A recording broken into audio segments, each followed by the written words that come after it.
1 week season, fam, La Familia. Welcome back. It is Monday, July 22nd. We are actually recording this the night before. So if anything crazy breaks overnight, apologies that we are not discussing it. But I think we're pretty safe, hopefully. We are coming to you. My name is Mike Johnson, M Johnson 86, as I'm known in the DFS Bestball streets.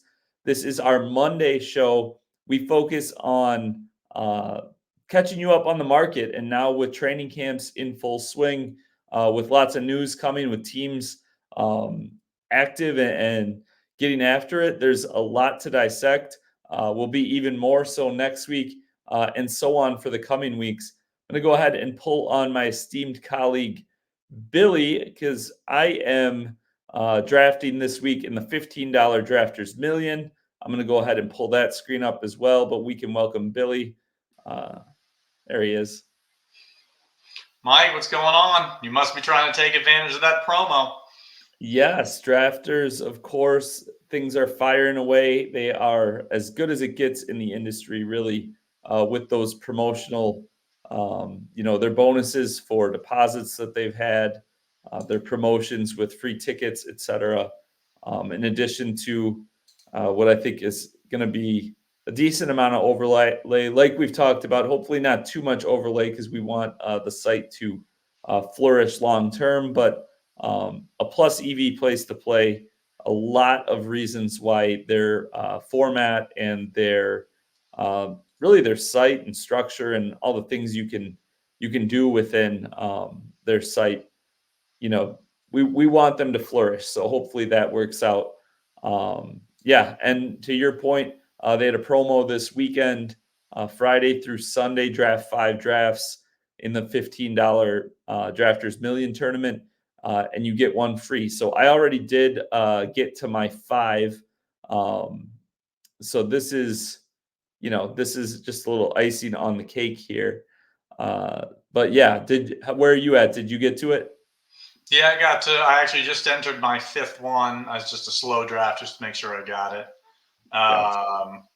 I'm at 79 in the 15. Looks like this is your 70th.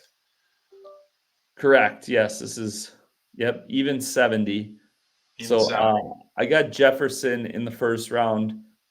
He did bump up into my rankings. He's now my number 3 player, behind only CD Lamb and Tyreek Hill. Basically, just the Jordan Addison news, and really, I mean, Jefferson's a guy who's been knocked a little bit based on his. He was the clear cut, pretty much number 1 wide receiver, usually the number 1 overall pick last year. Missed some games with a hamstring, but that's not really like a long-term concern. So, I'm all over him. I'll probably end up with a ton of him in the next month or so, based on where I have him ranked. Yeah, I think kind of the Vikings news that I kind of saw this week was JJ McCarthy signing his rookie contract, 4 years, and then the reports that I saw kind of from beat writers, and again, you can't really tell if it's just more fluff or take it with a grain of salt. It was basically just that he's going to have to vastly outplay, to get the starting role in camp. They're basically saying he's going to have to earn it, but we're not. Who was that? McCarthy, JJ McCarthy. Oh yeah. He's I think they sound pretty set on him. Also, I don't know if you've been watching Hard Knocks. They've been doing the Giants like their off season kind of, but it sounds like a couple of things with them. One is it sounds like they were in the market for a quarterback, and they kind of viewed McCarthy as more of a project type. Mm-hmm. So kind of what we're seeing, the tea leaves out of Minnesota kind of line up with that. That maybe McCarthy, it's going to take some time for him to see the field. Makes Darnold a little bit of an interesting pick. If he can hold that job for a decent amount of time. And then I'm on the clock here. I'm going to that segues nicely. Took Malik Neighbors. The other thing from Hard Knocks was the interviews with Neighbors pre-draft, where he basically, uh, I'm paraphrasing here, but said something to the effect of like, whatever team drafts him, better like throw him the ball a lot. He said that straight to Dable's face, and then Dable took him. So like, I mean, that's one of those things where, sometimes all the analysis and all the statistics, whatever, like, I mean, that sometimes it can be a little bit more clear cut and easier than we need to make it. Like, I don't think he's going to about a round after Marvin Harrison Jr. I don't think it would be that shocking if he just flat out beat him for the season. Yeah, I wouldn't disagree with that. We've talked about this on previous streams. Like for me, it's hard to get to Marvin Harrison. He generally goes between somewhere in the 10 to 15 range, kind of like right around where he is now, the 1-2 turn, and that just feels like a ceiling outcome for him. Like if he ends up hitting his ceiling, he's going to end up probably somewhere around the 8th or 10th or so best, point per wide receiver type deal. Like I just don't see him as a top 3 overall wide receiver. So I don't know. It just seems like you're paying for his ceiling outcome. For Harrison? Yeah, for Harrison. Yeah. Where Neighbors generally getting in the 3rd round, Neighbors. Yeah. And he goes a little bit earlier than that sometimes, but yeah, I mean, he's got the profile, and like they don't have like elite target earners, or I mean, they've got some guys we know, but like if he is like truly like, receivers who are drafted in the top 6 picks of the NFL draft, there's not many that really fall on their face. It's a pretty especially now with how deep like they can go with analytics and stuff, and they don't miss that hard very often at that level for those types of wide receivers. Xavier Worthy just went off the board. Yeah, so he would have been there at 60 when he picked again. Well, I don't know that he would have though. So maybe you haven't. You haven't been on Twitter much today, huh? I have. Such a ridiculous overreaction. It's training camp season right now. For those of you who missed it or haven't seen it yet, Chiefs practice. Mahomes hit Xavier Worthy, kind of rolled out to his left and just fired one probably 60 yards downfield, and Worthy caught it. So there was a lot of buzz around that, and obviously Worthy has had some hamstring issues. There it is. Mahomes goes at 43. Oh, we got a lot to talk about today, folks. So strap in. I'm going to go ahead and take Amari for you. Thanks, buddy. I love that. So 2 things. We were just talking about Worthy, it's perfect example of all it takes is one, and they're in shorts out there, like nobody's hitting anyone. And I think Worthy could be a great pick, but like this guy took him at 37 overall. And I don't think I've seen him go before pick, the 60, 61 turn. Late 50s in the last. And even then, in the last like month, he's never even gone that early. He's been dropping. I've seen him go in the 7th round in like 76, 77 several times. So, but to that end, there's a guy. Yeah, I mean his ADP right now is 71 basically. So, obviously that's just like a clear example of people kind of overreacting. All it takes is one play, one tweet, whatever, and you'll see these big bumps. The other thing I want to talk about, you saw this run here. Hurts, Allen, Mahomes kind of dried up, but like I do think that as we get into August and you see more casual type drafters and you see more promotions and bringing new players in and stuff, we are going to see these quarterbacks start going a lot earlier. So to that end, probably some teams that you can build still right now for this next week or two where you get some of these stud quarterbacks. in the, fifth, sometimes sixth round. Uh, but that, those days are probably going to come to an end fairly soon. I've got my four receivers to start. So there's someone else we want to talk about. All right, here we go. We'll keep going with the narrative train. I'll take Keenan Allen, fifth wide receiver. Did you see the news on him recently? Uh-oh. Billy, you're cutting out. Oh, I think I hit mute. I was going to say you're going to have to fill me in on the news on Keenan Allen. I didn't see it. Okay, so just, this isn't anything that just happened, but this is like reporting that's coming out. So apparently he spent a bunch of time with Caleb Williams working out, like they were like staying together, going over the playbook, kind of like sounds like, the Stafford Cup, like breakfast Shower club. narrative. Well, I don't know about that. I don't know about their habits in that regard, but the like Stafford and Cup, like the Breakfast Club, they would always eat breakfast together and all that stuff. So supposedly they would draw up plays. Like one of them would call out a play, the other one would like diagram it and then talk about like what they're like seeing and stuff. Which, I mean, I'm guessing that happens more often than we hear about for these guys at the top of their craft. But it's an interesting. I think that Bears wide receiver room, um, that's one of my more curious spots, like how that plays out. Just because I think so highly of DJ Moore as a player, Roma Dunze is checks out pretty well as a prospect. Physically, he's pretty gifted. But then you got Keenan Allen, who he's such a savvy vet. So I mean, that receiver room is very legit. And really, I think the takeaway might just be like Caleb Williams could just really ball out. Yeah, that wouldn't surprise me at all. It was interesting. One of the other things I saw in the last couple of days, like the Saints put Chris Olave on like the NFI list, Mm-hmm. like a non-football injury type deal.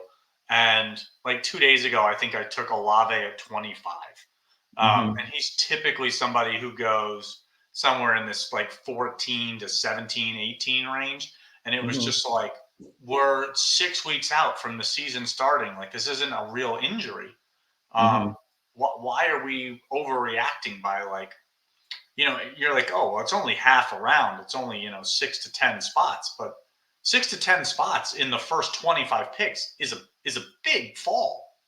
Yeah, it is. And we're seeing a lot of that right now, just with it's just how this plays out, right? With the like these teams when they report back to camp, like they have rules with uh how they have to report injuries, how players have to be going to go ahead and take Anthony Richardson. Like I said, probably won't be able to get him near pick 70 for a whole lot longer uh, as things change throughout the draft cycle. I would think, when we get reports of him being healthy, you're going to get the fluff pieces on him taking this step up in understanding the offense, et cetera, et cetera. He's got the new weapon in Adonai Mitchell. Like you're going to, Jelani Woods is healthy. I would think he's a guy who probably goes by like pick 53 or 54 in most drafts in August. So I'll take him there. To your point on Olave, though, these teams are forced to make designations, and then those designations come off as news. But like Olave, you've also got Jonathan Brooks, the running back for the Panthers, was put on the NFI list. And really, that list just means they were injured, not working with the team, not working with their NFL team. And obviously, Brooks got hurt in college. And Olave, had a shoulder injury just like lifting and working out a few months ago. That's why he missed OTAs. So neither of these things are like new, but they're being treated as like new. So, there's a few other situations. I think decent segue here into the 49ers situation. And well, this might work perfectly. Kittle went. the guy took his second tight end there with Kittle. I was gonna go right into it. I'll take Montgomery, start my running back room. But you got something? I see you unmuting. Well, I didn't notice it when you were on the clock. I don't know that I've ever seen Jaden Reed go 69. I feel like he usually almost always goes somewhere in this 47, 48 range to like 53, 54. Like he went a full round later than he normally goes. Yeah, yeah, I would say, well, And there's no real news, right? Is there news on Jaden Reed? no, his ADP is 56.9. He's been dropping a little bit. I think it's just a matter of like that uncertainty that we've talked about in past weeks around the Packers as a whole. Like the receiving core, just like if your wide receiver 4 is being drafted in the like 10th, sometimes falls to but for sure in the first 11 rounds, which Dontavian Wicks pretty much does in every draft. Um, it's hard for the wide receiver 1 to maintain that high of an ADP, I guess. Like, it's they're gonna condense a little bit there. Yeah, there's But definitely. no, I mean, we've talked about it before. There's definitely some uncertainty yeah. in what's going to So if Kittle had fallen to me, what I was going to segue into was the 49ers stuff. Um, so Ayuk, did we talk last week about Ayuk requesting a trade? Did not. Okay, yeah. So Ayuk requested the trade.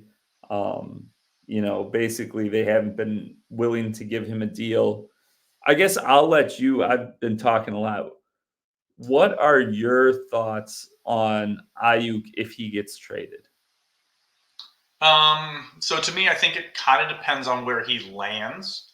Um, but I feel like and this is to me, and this is a wide statement because we don't know where he's going to go. But I think the most likely situation is that his ADP actually falls. Um, the opposite of rises. Like I feel like if he goes to an offense that's a weaker team, like any offense that he goes to is going to be a less potent offense than San Francisco, and he's likely to be competing with just as I feel like San Francisco is a pretty condensed offense, so I don't see why his draft stock would rise. I think your biggest rise would be in Pearsall if he does get traded. Kittle would move up around, probably a round or two into that Kincaid, Andrews, McBride range, in my mind. But I don't know that I think that Ayuk would really see much of a rise. I think he would go backwards. And I think you'd start seeing Deebo Samuel get drafted at the 11, 12, 13, like right at the 1-2 turn. Like See, I think that I think I agree with, that and actually I think we did talk about it last week. But the more I've been thinking about Ayuk, I think like I've been looking more into it. Like the last 2 years he has 114 targets and 105 targets. And we more or less know, right, that like targets, like volume is kind of king in fantasy.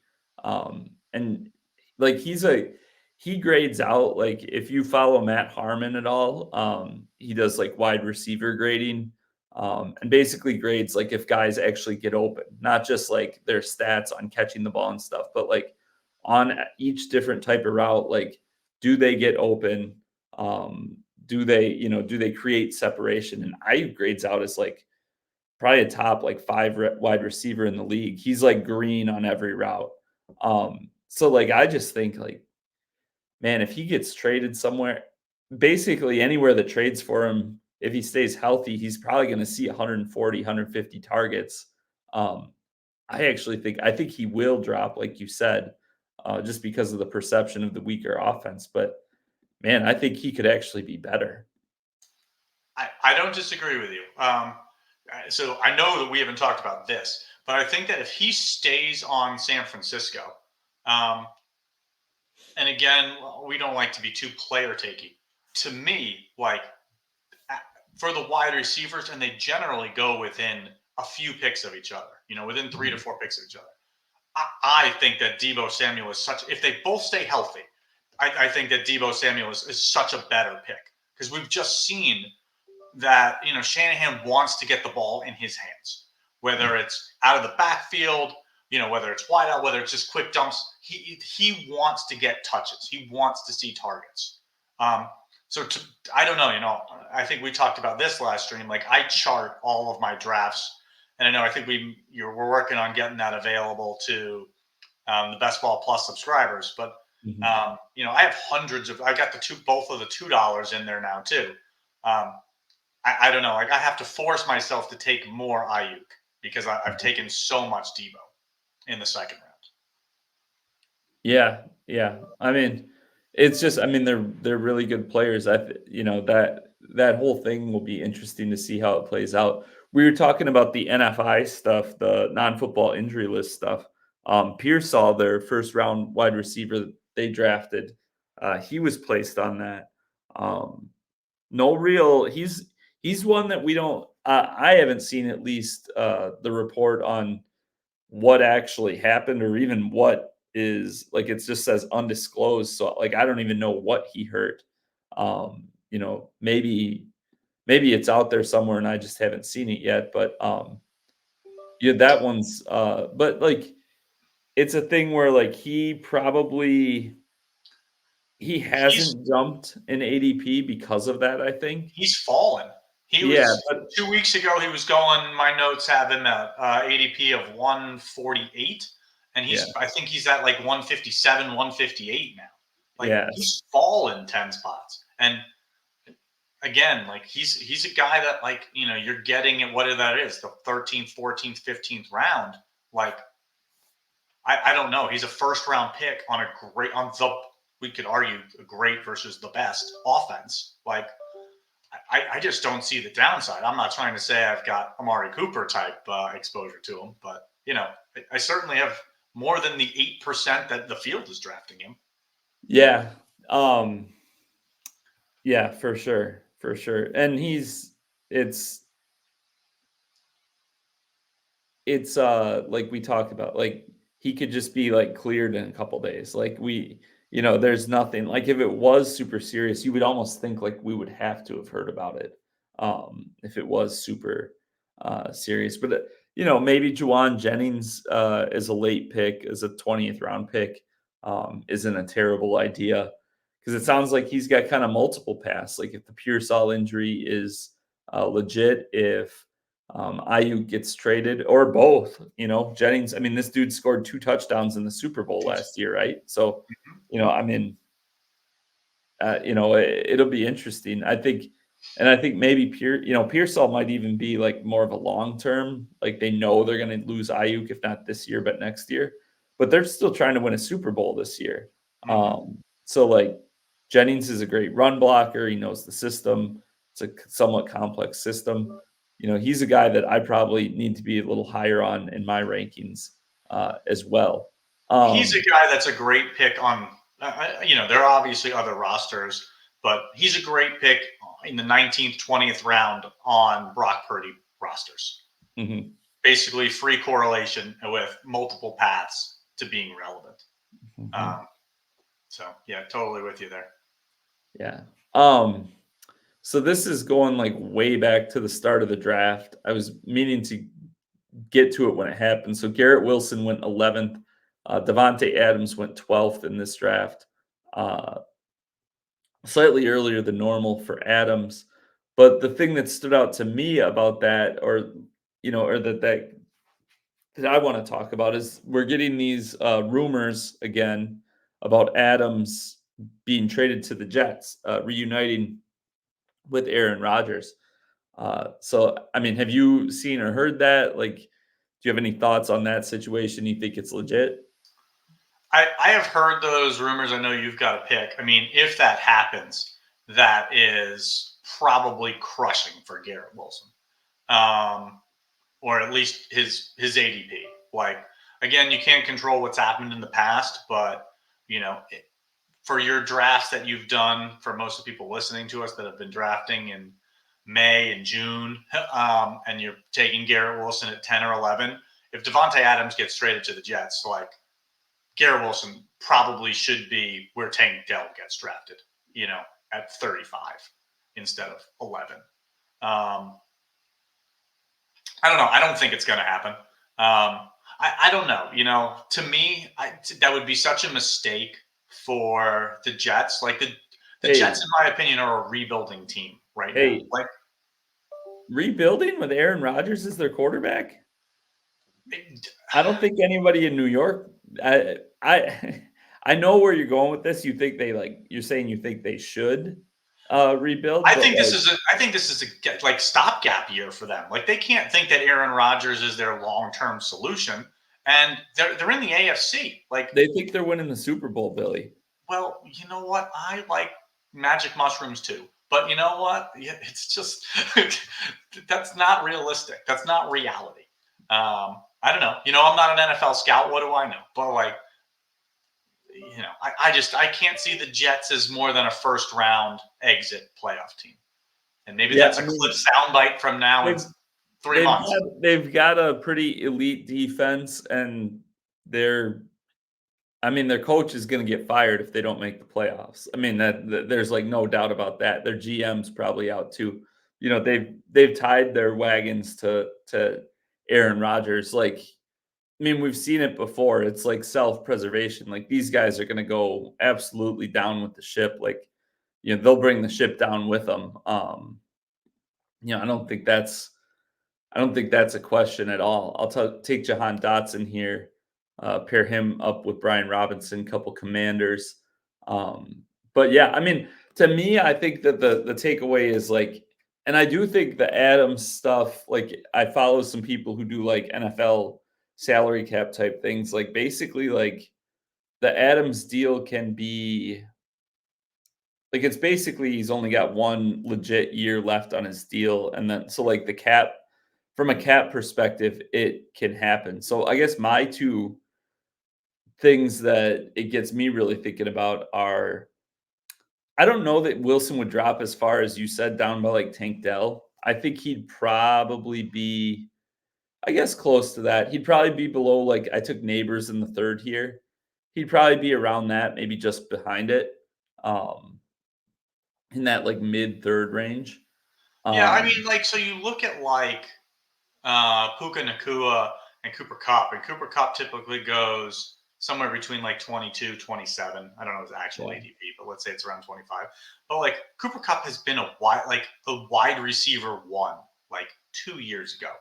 Garrett Wilson, while we both agree that he's got the talent, you've yet to see Garrett Wilson have a top 15 wide receiver season. I don't know. To me, that's him going. He's also been in the Zach Wilson experience. He's one who grades out really well. So I guess my thing is would that, we don't know for sure how that wide receiver room plays out with who ascends, who between Wilson and Adams. You got to think, obviously, the Adams-Rodgers relationship plays in there. But, I think it could just be a situation where, those two just get 55% of the targets combined. They could. And, so again, this is such a hypothetical situation. But, if he were to fall to that range where you're talking about, 27, 28, and Devontae Adams, I think Devontae Adams' stock would probably stay about the same, if not drop a little. Because he's now competing with another alpha for targets. To me, if that were to happen and you're not taking them at those draft positions, I just feel like it's much harder for that to be a pick that would hurt you for not being way over the field. And I know that we've always talked about exposures and how we like to look at them, but it's so hard for someone in the early couple of rounds to hurt you for not having them. You know what I mean? Because you're kind of drafting those guys for their actual ceiling outcome. You know what I mean? And it in that type of situation, what's the real likelihood? I'm sure it's in the quote unquote range of outcomes, But what's the real likelihood that Garrett Wilson, with Devontae Adams on the team, becomes the overall wide receiver 3? Like, that just feels so impossible to do. Like, the guys who are doing that while they do have some extra support, but it's because they're the alpha on the team. So I think the more we talk through this, I think both of them would end up in like the mid to late round 2 range, like in the 19 to 24 range, because Sure. I don't think that you could clearly pick or expect like one specific guy to be Kendrick like Miller. the guy. Um Here, I'll go ahead and take a Jets wide receiver just Wow. because we're I on know the you topic. want to talk about Mike Williams, but man, I can't believe you didn't take a running back there. Well, it's whatever. The but I guess my two takeaways are, one, if it happens, like Aaron Rodgers in the 15th, 16th round is probably a pretty smash pick. And two, Brock Bowers probably is closer to like the Evan Ingram, Dalton Kincaid range. Um, if you remove 10 targets a game from Adams and you look at the hype around Bowers coming into the league, how the Raiders coaches have talked about him, kind of his versatile skill set. I think those are the two. Everyone will talk about Adams and Wilson, obviously, but either way, they're going to be like top 30 picks at worst. It's not gonna it's gonna change some things, but like I think Bowers and Rodgers are the ones where like you could see the most profit. Yeah.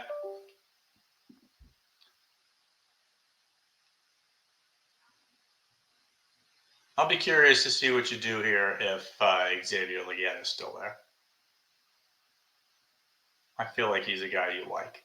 Obviously, you've got 7 wide receivers already. Well, solved for you. So I'll take Kamani Vidal. He's a guy. So I went on yesterday or Saturday. I went on Sirius XM Fantasy Radio. Dr. Roto has his Sirius show. So I did like a 20-minute spot on there talking about some things. Vidal was a guy that I talked about that I just kind of keep getting more excited, I guess, or more like buying more and more of him in this 13th round range. He's a guy that, he's got Edwards and Dobbins, some vets that are there, but like it feels like the more I've learned about him and looked at him, like he's 5'8", 215, that's physically, that's very solid, like being like weighing that much, and he runs a 4.45. So like physically, like being that fast and that sturdy, pretty good lethal combination when you look at a team that consistently has been telling um ever been like Gus Edwards has never been like a receiving back. He's never caught a ton of passes. And then you've got J.K. Dobbins, obviously, with the coming off multiple injuries the last couple of years. So, Vidal is a guy that I kind of keep getting higher and higher on. Yeah, I mean, I could totally see that. I mean, and again, your opportunity cost. This is generally where he's going, is 13th round. So, again, he's as you've talked about with our Best Ball Plus subscribers in your review of your best roster last year. Like, you can have some misses. You really don't want to have misses in your first 3 or 4 picks, but like, you can have misses in the 13th round. You don't have to have a perfect draft. Speaking of misses, Mike Williams.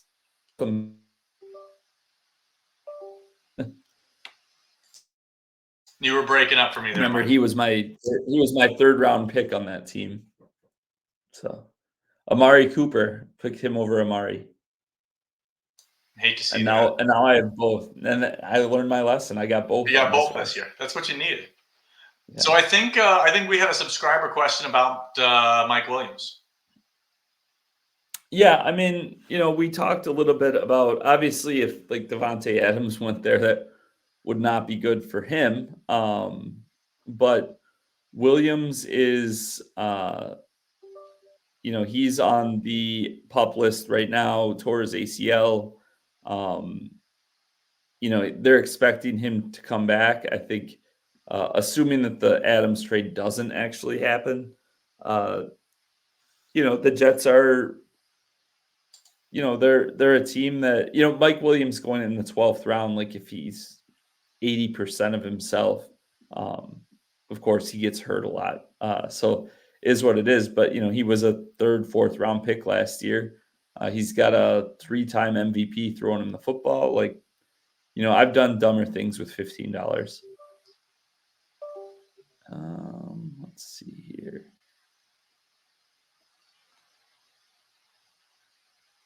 All right. Yeah, This is for you. thank you. Yeah, so I got Watson here in the 14th. Richardson I got in the 6th. Nice QB quotient of double digits there. Um, we'll stop at 2 as I discussed on last week's training session. Um, yeah, yeah, looking at and obviously I don't have, I have no tight ends to this point, 2 quarterbacks, 5 running backs, 7 receivers. Feel very good about the wide receiver room.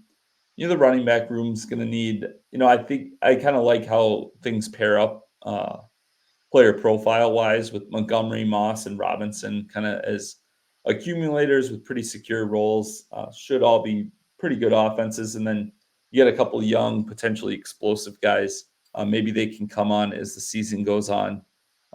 So yeah, I think, I really like how this roster's kind of fitting together so far. Um, let's Yeah, see have here. the potential over there, like pick 188 to grab like Herbert or Roshan to have some more of that correlation with Keenan Allen. Have some Chicago picks. That's generally where those guys go. Mhm. Would have been sweet if Hunter Henry fell to you. I don't know, I know we had a subscriber question, and it looks like that's how the roster's likely to shake out at this point.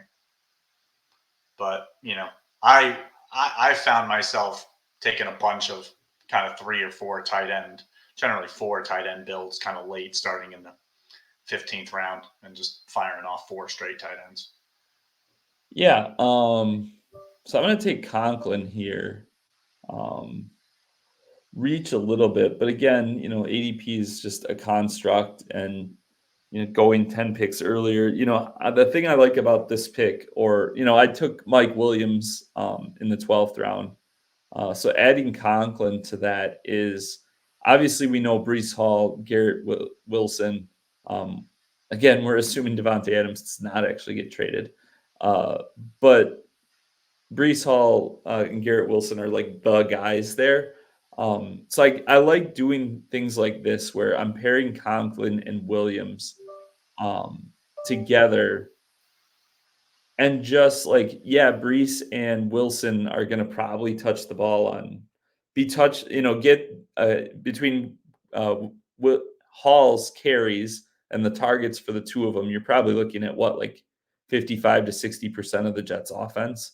Um, but I think Conklin and Williams on the weeks that the Jets offense does well or has high volume, I think at least one of them is probably going to give you a usable week a lot of those weeks. So, I like when I'm looking at this roster. I obviously had no tight ends so far.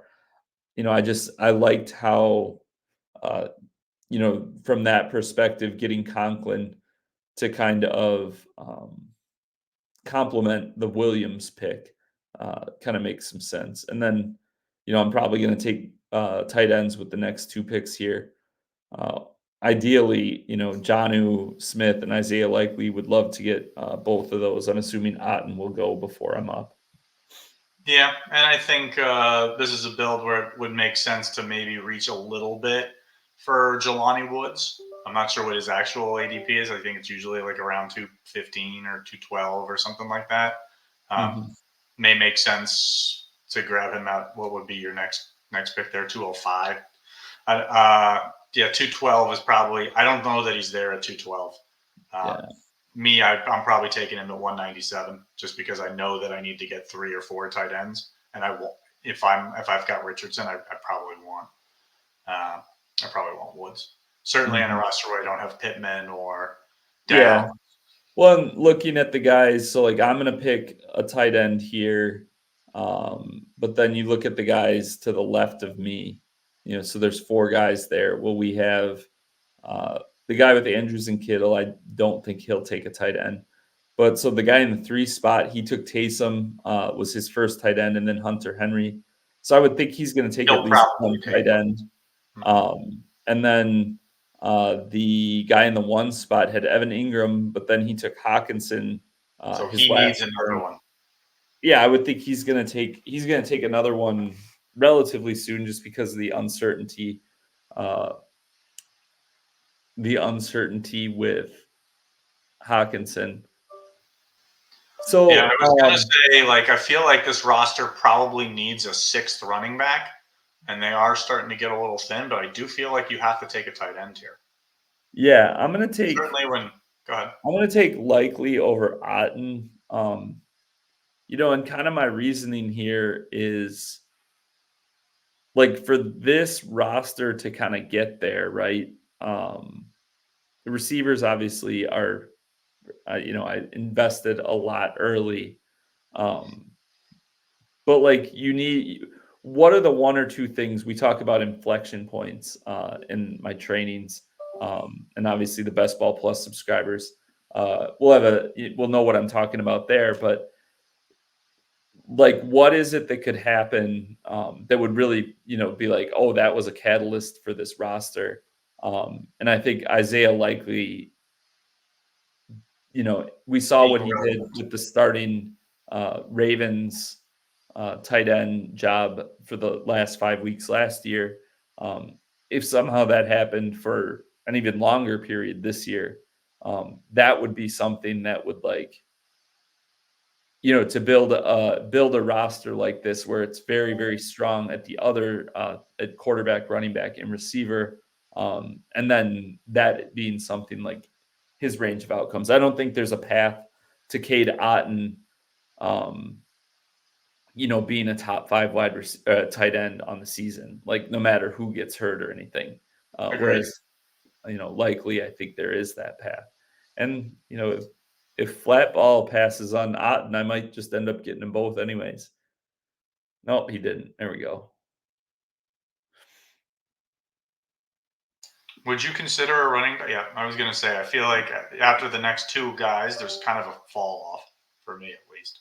Not that Roshan is that great, but I find myself taking him a lot in the 17th round. Yeah, I believe so. Him and DeAndre Swift are like I believe, are my two highest owned running backs.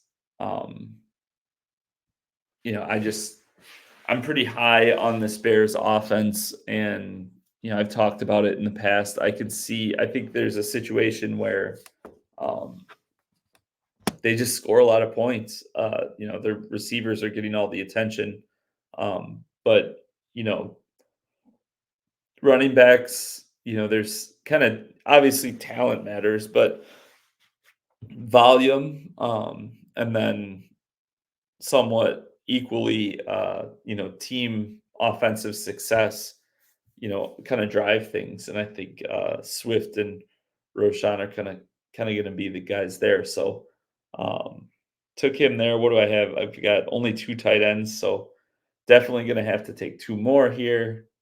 We'll get Woods, well, at least one more. Um, we'll see what happens. What else do we have? Oh, so Damian Pierce just went. Um, so two things I saw this week: beat writer talking about a beat writer, and maybe it was like an offensive assistant talking about Damian Pierce just looking much better, like being more decisive, hitting the hole, which is kind of in that Shanahan, San Francisco type scheme. Uh, what you need from your running back, and he didn't really fit into that last year. But then also, and probably more importantly, Bobby Slowick, their offensive coordinator, was uh, just heaping praise on Joe Mixon, called him like every, called him a workhorse and talked him up about like how incredible he is and like he can do it all. So, um, yeah, I mean, Mixon is one. There's three guys, Mixon, James Cook, Josh Jacobs, all three of those guys, um, pretty consistently. They went a little earlier here, but they've been going like I think their ADPs are, let's see, Jacobs ADP is 54. And I've seen him go late fairly often. Cooks is 61 and Mixon's is 58. So they're all like late fifth round picks. But a lot of drafts I've seen, they go like, um, like into the sixth. Mhm. So that group is like a very interesting one for me.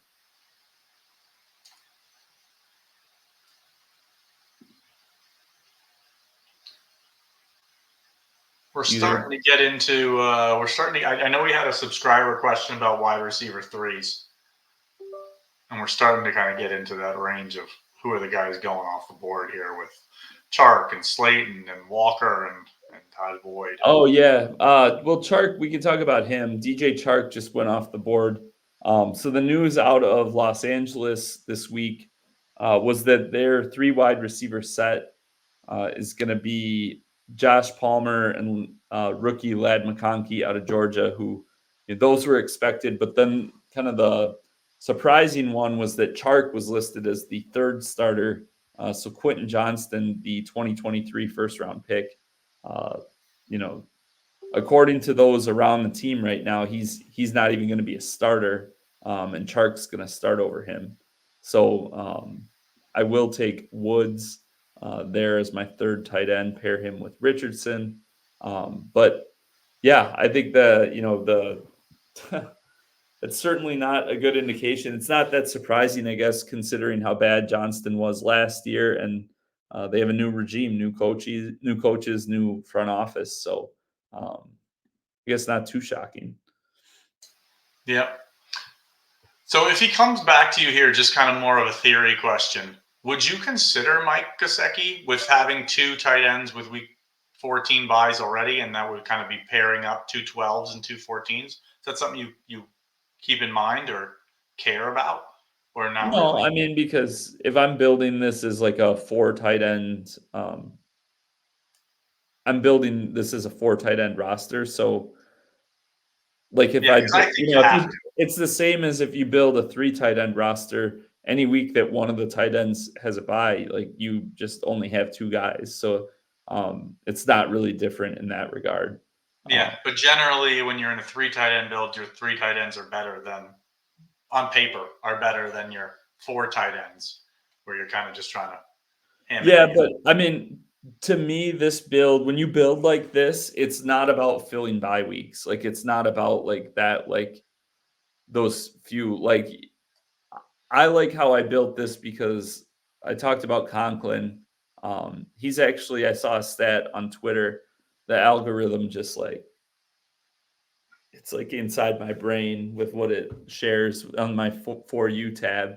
But like there's like only three tight ends that have had at least 83 targets in each of the last two or each of the last three seasons. Conklin is one of them. Obviously, if the Jets offense just finally is like functional, um, even if Rodgers is off his rocker in some ways, if he's even like the bad Aaron Rodgers that like wasn't very good the last year in Green Bay. If he even plays at like that level or 80% of that level, it's like a big step up from what the Jets quarterbacks have been the last 2 years. So, I think Conklin's pretty clearly the tight end there. Like if he sees 90 targets, like that's great. But to the question you gave before, Um, I just like, Likely, Woods, and Gesicki are all like super athletic guys on what I think should be three very good offenses. So like when I'm building this, I'm not really sweating the bye. I mean, I'm not going to pick four tight ends and all of them have the same bye weeks, or probably even three have the same bye week. But like my main concern is like I need to have some dudes who like I think have it in their range of outcomes where it's like this guy could be a top 10 tight end on the season. Like where they can overall, put together that body of work. So yeah, no qualms with, having 2 and 2 on the bye weeks there, at least for me.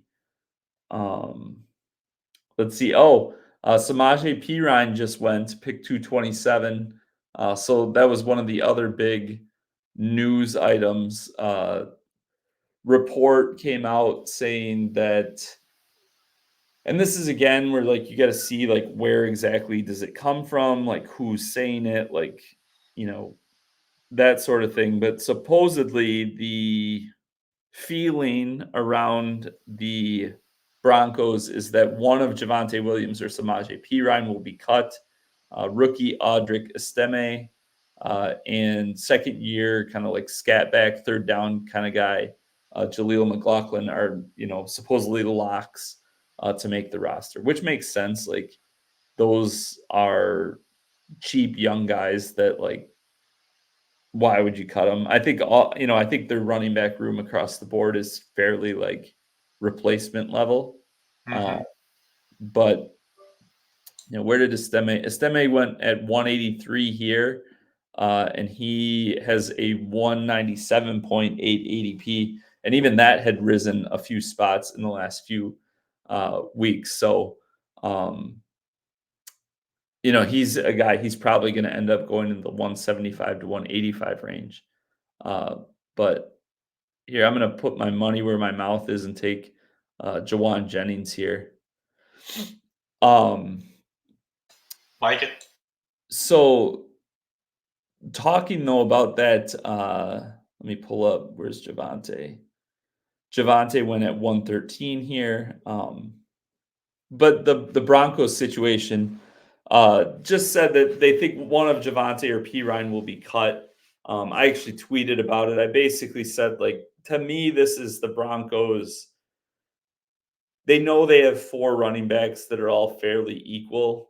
And I think that the end game is just like they're using their writers or reporters around them to like try to get another team to be like, oh, like, yeah, we'll send an offer for this guy. And maybe they could get a fourth rounder for Javante.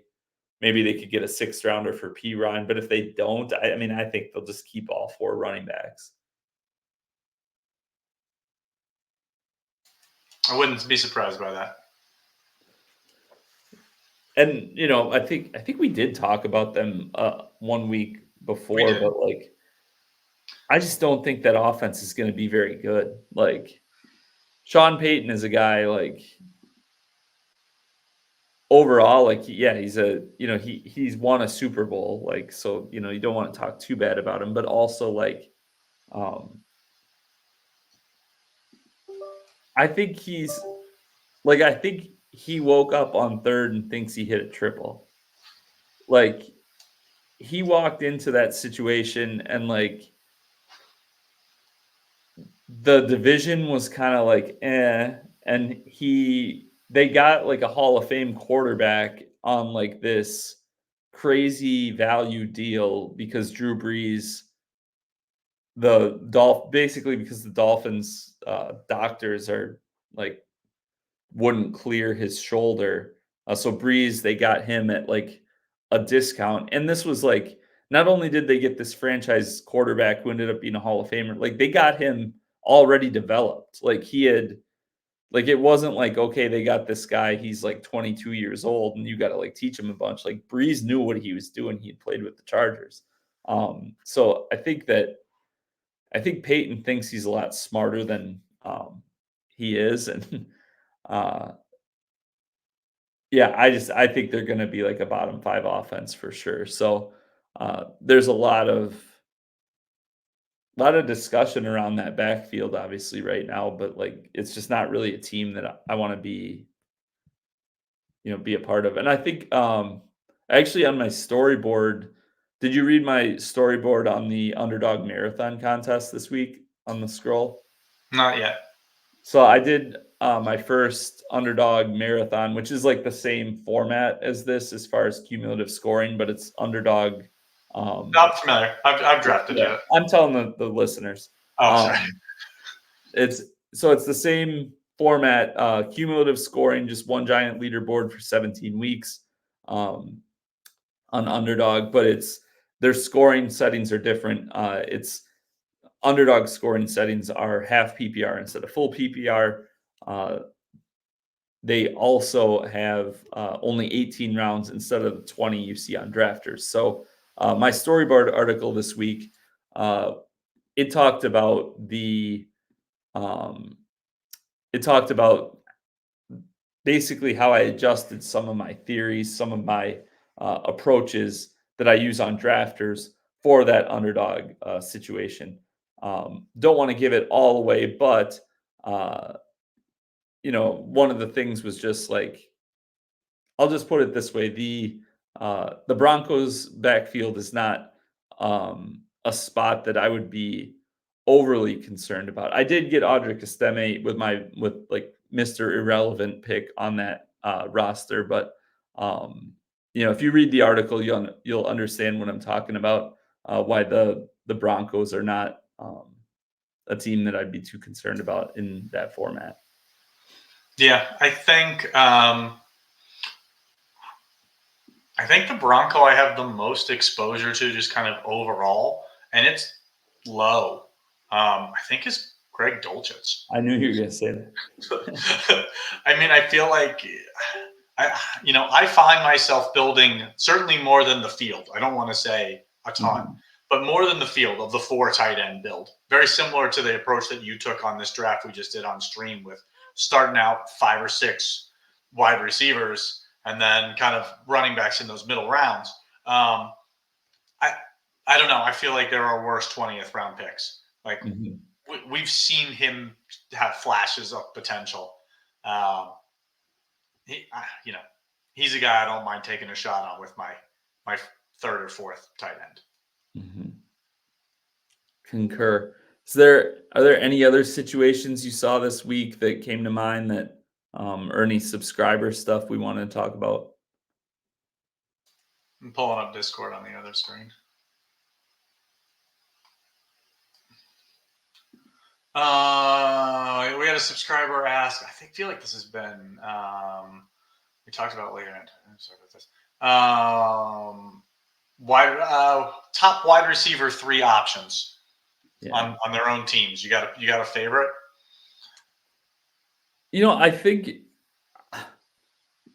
I mean, kind of how I talked about some more strategy stuff, I guess, than a lot of weeks we do. I know. Which is fine. But I think just like the idea of like if you're taking a wide receiver 3, like the player themselves, I don't think matters as much as the team does. You know what I mean? Like if I'm taking a wide receiver 3 for a team, I'm going to almost always defer to like who is that team? Like, cuz just a team, the better offenses are going to have more yards, they're going to score more points. If the receiver ahead of that player goes down, like how valuable does that player become as like the wide receiver 2? Generally, if you're the wide receiver 3 on a good team, you're behind better players than the wide receiver 3 on a worse offense. Like that's just the nature of it. Like that's how it works. Like yeah, from that standpoint, like if you're the wide receiver 3 on like a bad offense, the guy ahead of you goes down and you start playing more, like if you're not that good, how good are you going to do anyways? Whereas like you look at, Khalif Raymond, like with the Lions. I mean, if he becomes like, I would think right now he's like the third behind Jameson and Amon Ra. If his role increased, if like somebody went down, or if like even if like Laporta missed, and so they just like the targets get funneled elsewhere, on that offense, which we kind of expect to be a top 5 offense, uh, very valuable. I took Jennings in this roster. Yeah, I mean, like the 49ers offense is awesome, and you think about just from the standpoint of usable weeks. I think Malik Washington for the Dolphins, he's a rookie, very fast. We know McDaniel is a wizard.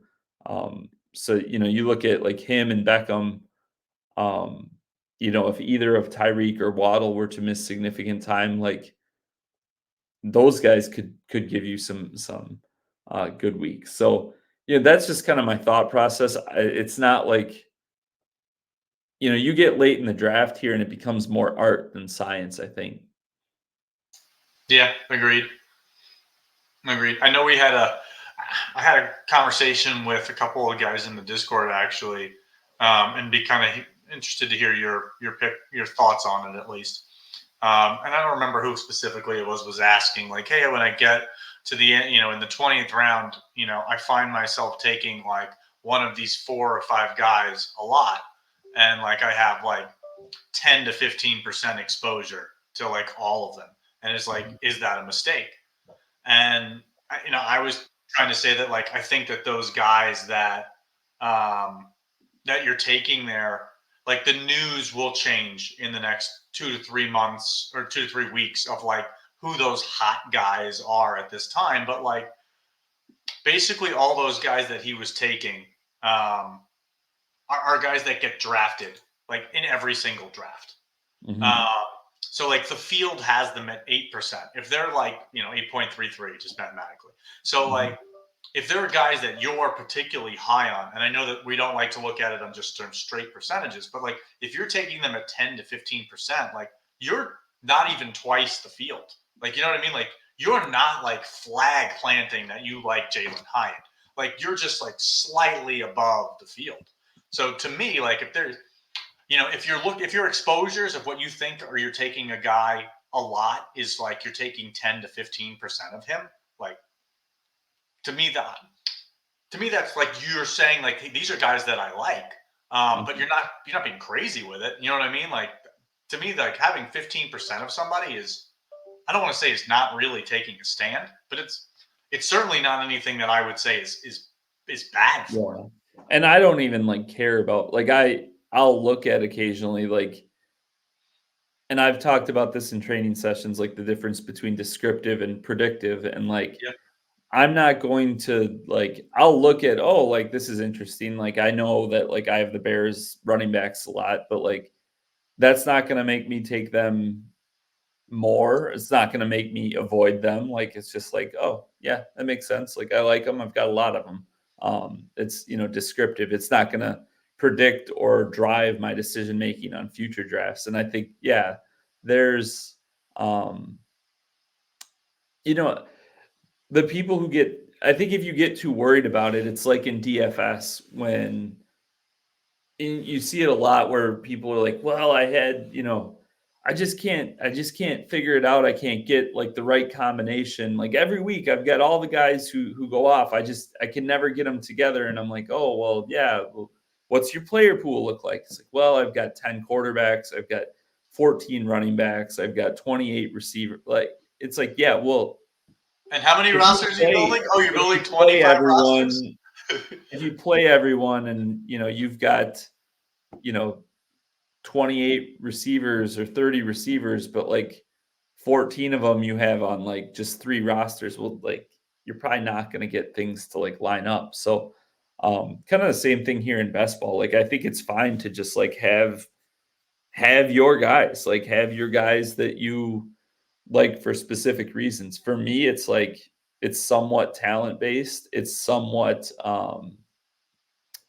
it's a lot team based. on, like I just was talking about with, uh, you know, players who are on, higher scoring teams becomes a bit more of a priority. And then a lot of it becomes like structurally uh, trying to build in certain ways so that I'm getting the positions. And I talked about this, I think, in last week's training session for a while, kind of um, how I try to build certain ways to kind of funnel myself into certain spots, certain positions at certain points in the draft. So I think, yeah, to back where you started, I don't think like 10-15% on any player is like outlandish. I mean, really, you'd have to get over like 25% before like you even think about like it mattering. I wouldn't change anything, but like um I don't know. Like I always come back to I try to build each roster as if like this is my only roster I'm trying to win. Hmm. So I don't know. Yeah, and it's funny because I know that it's very specific to you and I, but uh, you always kind of give me a hard time about Amari Cooper, and I've got like I don't know 300 something drafts done between the Mhm. $2 and the 15 or something, and like Mhm. I've got like 24% Amari Cooper, and he's like my highest owned wide receiver, like that. You know what I mean? Like I see other content providers, just like I listen to some other YouTube streams and just kind of hearing what other people are talking about because there are more people talking about drafters than in the past, which is awesome for drafters. Mhm. Just in general, getting more exposure. But I listen to other folks, and you know, I think I've even sent you a couple screenshots of guys that are like, I've got 60% AT Perry, and it's like, Mhm. oh, well, nothing wrong with taking a stand, but like that seems aggressive. Yeah, I've got 14% Amari, so little Okay. behind you. Yeah, but Looking you at know, this you're is double now the this field. is just from the draft, the $15, so it's not counting mine in the $2. But Gesicki, Cooper Cup, Likely, Hawkinson, my top four. Hmm. uh, Chig, number five. So, I mean, you can kind of see it right there, right? There's four of my highest owned players are tight ends going in that. Um, where does Hawk go now? Like the 13th round. So 13th to 18th round tight ends. You had Janu in there at so five of the top eight, six of the top 10 with Hunter Henry too. So Yeah. again, that's just for the $15. Wonder what it looks like in what did I finish at in the $2? Still had Hawkinson likely up there. Gesicki. You can see Roshan and Swift. My Yeah. thing's up, right? My screen. Yes. Yep. The We're exposures. seeing it. Okay. Just making sure I didn't have a boomer moment there. Happens to Um, the best of us. yeah. So Nice. yeah, I think that'll do it. I've had the banner running at the bottom. Anyone watching, check out Drafters if you're not already playing on it. I'm guessing most of the people watching this are, but like with training camps starting, maybe some new people viewing drafters.com. When you sign up there, the first deposit you make, if you use code OWS, you will get a 100% match on your deposit up to $100. So put $100 on, use code OWS. You will have $200 to work with. They have a $2 contest that's going.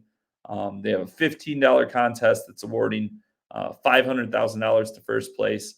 The $2, if you're, even if you're not, if you're just dipping your toes into best ball, that is the lowest priced tournament in the best ball industry currently.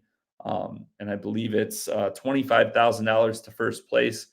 So, even if you're just a season long player, would be a great way to get some draft experience, get ready to dominate your buddies in your home league, and talk some smack to them for the next, for the 8 months from January to next August. So, yeah, it was fun jamming out with you as always, Billy. Check us out at oneweekseason.com. Best Ball Plus 2024 rolling along.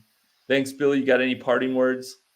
No, I'm looking forward. I think this time next week when we chat, I think every training camp's going to be in full swing. So we're gonna have news. We're gonna have a lot of stuff to talk about. There'll be risers and fallers and injury news to kind of chat Yeah, I about. was gonna say, Looking forward to that. unfortunately, the unfortunate part, like there's gonna be, it'll who's gonna be that first injury or two, the first big domino to fall, that always shakes things up. But then that's where you make the big bucks, right? Well, if it's Jonathan Taylor, all my Evan Hull, all my Evan Hull shares from like May are just going to look like a genius. There you go. That's what it's about. All right. We'll catch you all next week. We'll see you in the draft rooms. We'll see you on Discord and on Twitter. And we will see you at the top of the leaderboards. I am Mike. He is Billy. Goodbye. 1 week season.